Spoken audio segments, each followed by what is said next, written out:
నమస్తే, welcome to Telugu news. నేను Gopikrishna.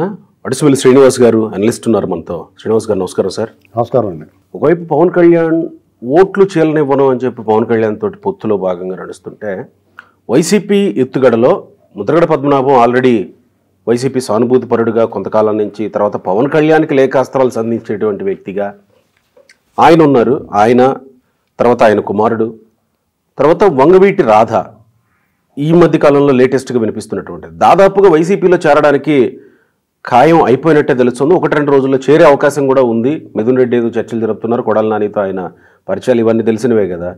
So ఒకవైపు కాపు సేన, కాపు సంక్షేమ సంఘం వీళ్ళంతా అవుట్రైట్గా మేము పవన్ కళ్యాణ్ తోటే ఉంటామని తీర్మానాలు చేసుకున్న తర్వాత, ముద్రగడ, వంగవీటి రాధ వీళ్ళిద్దరూ కాపు ఓటు బ్యాంకుని ప్రభావితం చేసి వైసీపీ వైపుకి తీసుకెళ్లే అవకాశం ఎంత మేరకు ఉండొచ్చు అంటారు? అంటే దీని మీద మనం స్పందించడం అంటే అది నిగేర సంబంధం అంటారు అనుకో, వాళ్ళ లోపలికి వెళ్ళి మాట్లాడకూడదు మనం.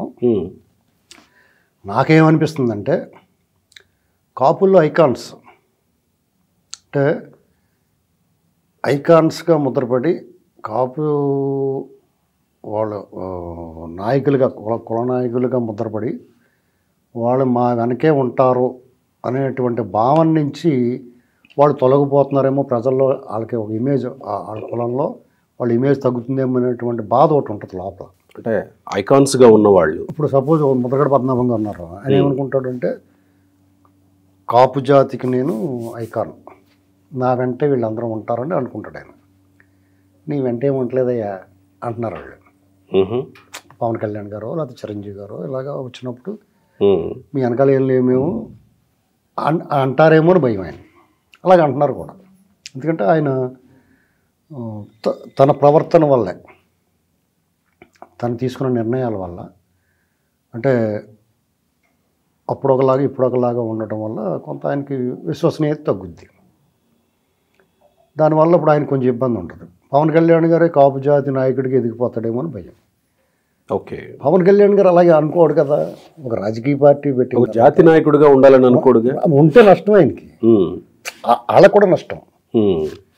ఇప్పుడు కుల సంఘాలు ఉంటాయి, కులాభిమానం ఉండొచ్చు, కుల సంఘ నాయకులకి ఎదగటం ఈజీ. ఒక రాజకీయ నాయకుడికి అందరినీ మెప్పించడం చాలా కష్టం కదా. రాజకీయ నాయకుడిగా ఒక రాజకీయ పార్టీ పెట్టి రాజకీయ నాయకుడిగా పరిపాలనా అర్హత సాధించాలంటే ఒక కులానికి పరిమితం అయితే అతనికి ఎప్పటికీ సాధ్యం కాదు. అవును కదా. కాబట్టి డెఫినెట్గా ఆయన అలా ఉండడానికి ఇష్టపడ్డాడు. ఆయన ఉద్దేశం కూడా అది కాదు. ఆయన ఎక్కడికి వెళ్ళి ఏం చెప్తాడు అంటే ఆయన కుల నాయకుడిగా ఎదిగిపోతాడేమోనని వీళ్ళ భయం. డెఫినెట్గా ఇప్పుడు ఓకే, రంగా గారు ఒక ఐకాన్. అవును, వంగవీటి మోహన్ రంగా గారు డెఫినెట్గా ఆయన వెనక ర్యాలీ అయ్యారు. అంతే కదా. మొత్తం రాష్ట్రం, అప్పుడు ఉమ్మడి రాష్ట్రంలో అంటే తూర్పు కాపులు బీసీలు, అలాగే మున్నూరు కాపులు బీసీలు, బలిజ కాపులు బీసీలు, మా మెట్ట ప్రాంతంలోనూ ఈస్ట్ వెస్ట్లో ఉన్న కాపులే ఓసీల కింద ఉంటారు, కృష్ణా గుంటూరు ఇక్కడ. ఇలాంటి చోట అతను ఈ మొత్తం కాపు సమాజం అని అంతటినే వెనకాల ర్యాలీ అయింది. కాపు, ఒంటరి, తెలగ, బలిజ ఇలాగ అందరినీ కూడా ఏకమయ్యి ఒకనొక మూమెంట్లో ఆయన బాగా ఎస్టాబ్లిష్ అయ్యాడు రంగా గారు.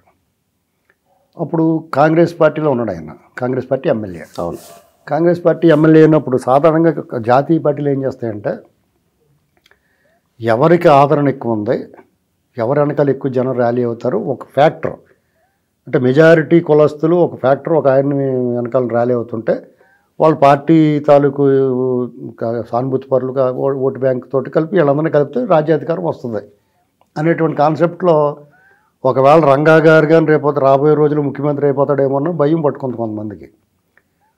ముఖ్యమంత్రి సీటు మీద టర్కీ టవల్స్ కర్చీఫ్లు వేసి కూర్చున్నారు కదా కొంతమంది, రాజశేఖర రెడ్డి, జనార్దన్ రెడ్డి ఇలాంటి వాళ్ళు బ్యాచ్ ఉంటారు కదా, వాళ్ళందరికీ ఒక రకమైన ఆందోళన వచ్చింది. అప్పుడు రాజశేఖర రెడ్డి గారికి చిరకాల వాంచి ఎలాగైనా సరే ముఖ్యమంత్రి అయిపోవాలి. ఆ క్రమంలో ఎవరికి అడ్డం? వంగవీటి మోహన్ రంగా గారు ముఖ్యమంత్రి కావాలనుకుంటున్న వాళ్ళకి టీడీపీకి ఏం అడ్డం కాదు. వాళ్ళు ప్రత్యర్థి పార్టీ డెఫినెట్గా ఒకళ్ళు విమర్శించుకుంటారు. కాంగ్రెస్కి వెళ్తే ఆయన పదవులు వస్తాయి, టీడీపీకి వెళ్తే వాళ్ళు అందరూ సర్దుకుంటారు. కాబట్టి వాళ్ళకి విత్ ఇన్ ద పార్టీలో కానీ వాళ్ళకి ఏ రకంగా అడ్డం కాదు. కానీ వాళ్ళు ఏం చేశారు, వంగమేటి మోహన్ రావు గారి దుకాణం ఆయన ఇబ్బంది చేసేసి ఆయన చంపేసి దాన్ని నీట్గా కంఫర్టబుల్గా టీడీపీ మీద నెట్టేశారు. దురదృష్టం ఏంటంటే అప్పుడు టీడీపీ గవర్నమెంట్ ముఖ్యమంత్రి, హోమ్ మినిస్టరు, అక్కడ ఉన్న డీజీపీ కూడా కమ్మారావటం అప్పుడు వాళ్ళు చేసిన పొరలు. ఇప్పుడు జగన్మోహన్ రెడ్డి లాగా పైనుంచి కిందకి రెడ్డిలో ఉన్నట్టు అప్పుడు కమ్మారేం లేరు. అయినా సరే అది ఆ సందర్భం అలా వచ్చింది. కానీ వ్యాస వీళ్ళందరూ కూడా కమిషనర్ వీళ్ళందరూ ఎవరున్నారు అక్కడ. కానీ చాలామంది దీన్ని కులకోణంలో చూస్తారు, కానీ అక్కడ విజయవాడ బెజవాడ రాజకీయాల్లో ఉన్న వ్యవహారాన్ని చూడలేదు. దాన్ని కంఫర్టబుల్గా దాన్ని పక్కకు నెట్టేశారు. మరి రంగాగారు మర్డర్కి ముందు మర్డర్ జరిగింది, దేవినేని మురళి. అవును. అంతకుముందు చలసాని వెంకటరత్నం గారు లేకపోతే గాంధీ గారు ఇలాంటి వాళ్ళు మర్డర్లు జరిగినాయి, రాధా గారు ఇలాంటి మర్డర్లు జరిగినాయి. ఎన్నాటికి కొలకోవడం లేదు. అవన్నీ స్టూడెంట్ యూనియన్ల మర్డర్ల లాగా. స్టూడెంట్ యూనియన్ వాళ్ళ ఆధిపత్యం. ఇక్కడికి వచ్చినట్టు కులం ముద్ర వేశారు. అక్కడ డాక్టర్ శ్రీహరి గారు అని ఒక ఆయన ఉంటాడు, ఆయన చంపేశారు. ఆయన యాక్చువల్గా జరిగిన సీన్ ఏంటంటే, అక్కడ రోడ్డు మీద ఒక యువతిని ఎవరో వేధిస్తుంటే ఎల్లరి మోకలో ఆవిడని కాపాడి ఆవిడని కంఫర్టబుల్గా అప్పుడు సేఫ్ జోన్కి తీసుకెళ్ళి ఆయన వెనక్కి తిరిగితే అప్పుడు ఈయన చంపేశారు, ఈయన మీద దాడి చేసి.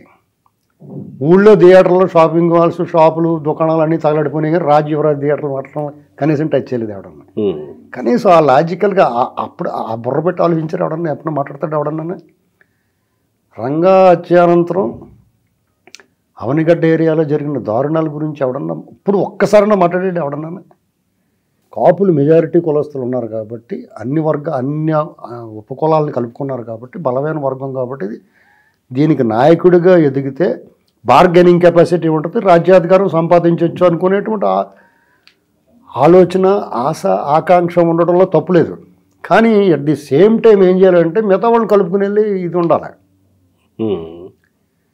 కుల సంఘం నాయకుడిగా అది ఉండదు, రాజకీయ నాయకుడికి ఉంటుంది. అవును కదా. ఆ అవకాశం పవన్ కళ్యాణ్ గారికి వచ్చింది. ఇవాళ అతను మెల్లమెల్లగా అందరివాడిగా మారుతున్నాడు. అసలు అతను అందరివాడిగానే ఉన్నాడు. వంగవీటి రాధా గారు మొన్నటిదాకా టీడీపీలో కనిపించాడు, ఉన్నాడో లేదో తెలియట్లేదు, కానీ మొత్తం మీద ఉన్నాడు. లోకేష్ గారు పాదయాత్రలో కూడా కనిపించాడు. చంద్రబాబు నాయుడు గారు ఇల్లు మీద దాడి చేసినప్పుడు వాళ్ళు కలిసి సంఘీభావం పట్టాభి గారు ఇలాంటి ఆ పార్టీలో. అలాగే at the same time Kodali నాడి లాంటి దుష్టజన సాంగత్యం కూడా చేస్తున్నాడు. అది మైనస్ కదా కుర్రోడికి. పైగా అతను నేను అంటుంది అదే, ఇప్పటికే ఫిక్స్ అయ్యారా? ఇప్పుడేమన్నా రాధాతోటి ముద్రగడ్డతోటి ట్రావెల్ అయ్యే అవకాశం ఉంటుంది. అతను ఏ నిర్ణయం తీసుకుంటే ఆవిడకి తెలియదండి. అవును, ఇంకో 2-3 రోజులు ఏదో తీసుకునే అవగాహన వస్తున్నాయి. అయితే ఆయనకి సెంట్రల్ మీద ఉండొచ్చు. Vijayawada central seat. దీని వెనకాల తెలుగుదేశం పార్టీలో కూడా కుంపట్లు లేచినాయి. ఎలాగా కేసినేని నాని గారు రాధా గారికి సెంట్రల్ సీట్ ఇప్పించడానికి ట్రై చేసాడేమో, అందుకని సెంట్రల్ సీటులో తిష్ట వేసి కూర్చున్న, ఒకసారి గెలిచిన ఒకసారి ఓడిన ఉమా గారికి బాధ వచ్చి ఆయన తన కొంతమందిని బుద్ధా వెంకన్న లేకపోతే నాగుల మీద ఎలాంటి వాళ్ళని జాత వేసుకుని కేసీఆర్ నాని గారి మీద యుద్ధం ప్రకటించాడేమో. అలాగే వాళ్ళ వైరుధ్యాలు విభేదాలు స్టార్ట్ అయినాయేమో. అవును కదా, అయి ఉండొచ్చు కదా. మధ్యలో మరి నాని గారు ఉమా వీళ్ళందరూ చాలా బాగా క్లోజ్గా ఉండేవారు కదా. మంత్రివర్గంలో స్థానం రాకపోతే, ఒకసారి ఎమ్మెల్యే అయిన తర్వాత మంత్రివర్గంలో స్థానం దొరకకపోతే ఉమ్మగారు ఏమన్నాడు, కాపులు గొంతుకోతున్నారు. అప్పుడు దాకా పార్టీ కానీ అప్పుడు కాపులు గొంతుకోవతం ఏంటి? కాపులు మంత్రులు లేరా? ఏకంగా ఇప్పుడు సీఎం ఏమన్నాడు కదా, కాపులు గొంతుకోస్తున్నట్టు ఎలాగవుద్ది? వీళ్ళకి ఫ్యాషన్ ఎలాగైందంటే, వాళ్ళు అనుకున్నది పని జరగకపోతే కాపులు గుర్తుకొస్తారు. వ్యాపారాలు, వ్యవహారాలు అన్నీ కూడా ఎవరైనా పర్లేదు, రాజకీయంగా మాత్రం గుర్తుకొస్తారు. ఇప్పుడు ముద్రగడ పద్మనాభం గారు ఏమంటారు, నాకు ఆపు జాతి అని మాట్లాడతాడు. నాకు దేవుడు బొడ్డు భాస్కరరామారావు అంటారు. బొడ్డు భాస్కరరామారావు గారు ఎవరు? అసలు రంగా గారు ఎవరల్డు? కమ్మరల్డు కదా. కులాన్ని ఆపాదిస్తే అల్లుని చంపుకుంటారు ఎవడన్నా. ఇది చాలా క్రిటికల్గా ఉంటుందండి. ఇది ఏంటంటే వాళ్ళ ఉనికిని కాపాడుకోవడం కోసం ఆ కార్డు తీస్తారు ఇలాగా, శివలింగం మీద తేలిలాగా. ఎవరన్నా ఏదైనా అంటే అదిగో మమ్మల్ని అనేసారు కదా అని కొంతమంది వచ్చి మాట్లాడతారు అన్నమాట. గడిగో రకంగా మాట్లాడుతున్నారు. కాబట్టి మీరు ఒకటి గుర్తుపెట్టుకోండి, కాపులు కూడా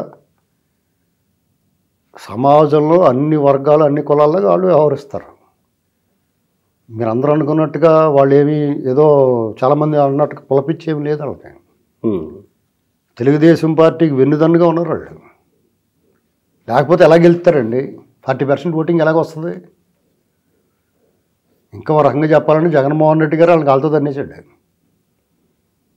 పిఠాపురం లాంటి ఏరియాలోకి వెళ్ళి మీకు రిజర్వేషన్ లేదు, పొక్కలేదు, దొబ్బే అన్నాడు. ఇచ్చిన రిజర్వేషన్ 5% కూడా 5% కూడా అప్పుడు మరి ముద్దగడ పద్మనాభం గారు నోరు మూసుకుని ఎందుకు ఊరుకున్నాడు? ఇవాళ లేఖలు రాయటువంటి సిగ్గు లేకుండా ఈ హరిరామ్ జాగే గారు ఏం మాట్లాడేటప్పుడు వీళ్ళందరూ కూడా ఏంటంటే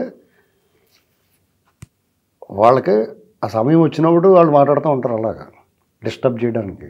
అందుకని వాళ్ళకి విలువ లేకుండా పోయింది. నేను అదే అంటున్నా, ఇక్కడ డిసైడ్ అయిపోయారా? ఇప్పుడు ఎన్టీ రామారావు గారు గవర్నమెంట్లో హరిరామ్ జాగే గారు హోంమంత్రిగా చేసాడు. రంగాన్ని చంపేయడానికి వీళ్ళే కారణం అని చెప్పి తర్వాత ఎవరో అంటే విన్నాను అన్నాడు ఆయన. అంటే ఒక్కొక్క టైంలో ఆ మాట పనిచేస్తుంది.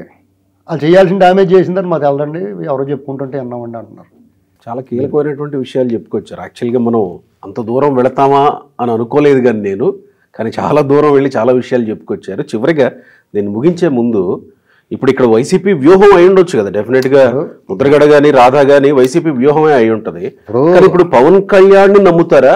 ఇటువైపు వ్యూహంలో వెళ్ళే అవకాశం ఏం జరుగుద్దంటే జగన్మోహన్ రెడ్డి గారు కాపులను చాలా దారుణంగా మాట్లాడాడు. పవన్ కళ్యాణ్ గారి మీద పవన్ కళ్యాణ్ గారికి అన్ని కులాలు కావాలనుకోవచ్చేమో కానీ కాపు కులస్తులు చాలామంది పవన్ కళ్యాణ్ గారిని ఓన్ చేసుకున్నమాట వాస్తవం. నాకు ఇష్టమే ఆయన. అలాగే అన్ని కులాలు ఆయన అంటే ఇష్టపడతారు. ఉత్తుకున్నాను మిమ్మల్ని దారిపోయి నేటరా అదవా బుద్ధి లేదని తిడితే ఎవడన్నా ఇంతకే తిడతాం అలాగే అంటాం అన్నమాట. డెఫినెట్గా ఆయన్ని 4 పెళ్ళిళ్ళు, కారు టైర్లు మార్చినట్టు వ్యక్తిగతంగా ఎందుకు టార్గెట్ చేయాలండి? ఎవడు నీతివంతుడు, ఎవడు శుద్ధపోస్తు చెప్పండి. ఇందులో ఎవరికాడు గుండెల మీద చేసుకుని మాట్లాడాలి. వాళ్ళని ఎంత దారుణంగా హింసించాడు, అవమానించారు. ఇప్పుడు వాళ్ళందరి మనోభావాలు కూడా దెబ్బతింటాయి కదా, ఆలోచించుకోవాలి కదా. పోనీ ఆయన ఉద్ధరించాడా? వాళ్ళకి ఉన్న రిజర్వేషన్ తీసాడు. వాళ్ళు ఏ వంక దొరకలేదు అన్నట్టు రిజర్వేషన్ వంక పెట్టుకుని తిరిగారు. వాళ్ళు ఏదో ఉద్యోగం చేయాలి కదా, వాళ్ళకి అవసరం లేదు. వాళ్ళు చాలా పౌరుషంగా ఉంటారండి. మాకు రిజర్వేషన్ ఏంటి అంటారు వాళ్ళు. చూసుకోండి, కావాలంటే ఎవరినైనా మాట్లాడండి. మా ఫ్రెండ్స్ కూడా ముందు ఉన్నారు. వాళ్ళు దాని మీద ఇష్యూ కాదు. అంటే ఏదో కాజ్ ఉండాలి కాబట్టి అందరూ సంఘటితం అవడానికి అది ఎటువంటి తీసుకుంటారు. ఇది ఈ విషయంలో అచెక్కబడిపోతుంది. కాపు సామాజిక వర్గం కన్సాలిడేట్ అయిపోయి పవన్ కళ్యాణ్ గారి దగ్గరికి చిక్కగా పాలు మరగబెట్టి కోవా అయిపోతుంది కదా చిక్కగానే. అలాగైపోతుంది అని ఏపుని దాన్ని పలసం చేయాలని చెప్పేసి చేసే ప్రయత్నాలు ఇవన్నీ అంతే. ఏం పని జరగదండి అలాగా. మీకు కాపులు వాళ్ళ ఆలోచన ఒకలాగా ఉంటుంది. వాళ్ళ ఐకాన్ ఎవరున్నారో చూసుకుంటారు. ఏ నియోజకవర్గానికి ఆ నియోజకవర్గంలో వాళ్ళ ఐకాన్, వాళ్ళ ఐడెంటిటీ ఉన్నవాళ్ళు, వాళ్ళని గుర్తించేవాళ్ళు ఎవరో చూసుకుంటారు. తోటతిమ్ముత్తులు ఉన్నాడా? రామచంద్రపురం ఏరియాలో తోటతిమ్ముత్తులే, తర్వాతే ఎవడన్నా ఆ ఏ పార్టీలో ఉన్నా అందుకనే గెలుతూ ఉంటాడు. లేదా ఓడిపోవచ్చు కానీ అతనికి ఒక గుర్తింపు ఉంది. రైట్. జ్యోతుల్ నెహ్రూ గారు ఆ నియోజకవర్గాలు ఆయన. ఇదివరకు తోట సుబ్బారావు గారు ఉండేవాడు. ఇలాగనమాట. మా కొత్తపల్లి సుబ్బారాయుడు, ఇలాగ ముద్దగడ పద్మనాభం గారు, ఎవరైనా సరే ఈ కాపు నాయకులు ఆ నియోజకవర్గంలో ఎవరైతే ఐకాన్గా ఉంటారో వాళ్ళకే. ఇప్పుడు ఈయన ఉన్నాడా మన డిప్యూటీ సీఎం చేసిన చంద్రబాబు గారు, ఆయన ఐకాన్గా చూడరు. ఆయనకి పదవి వస్తే నామినల్గా కాపులకు పదవి ఇచ్చాడు అనుకుంటారు తప్ప మా ఓడికి వచ్చిందిరా భలేగా అనుకోరు. ఆ డిఫరెన్స్ కూడా ఉంది. Right sir, thank you.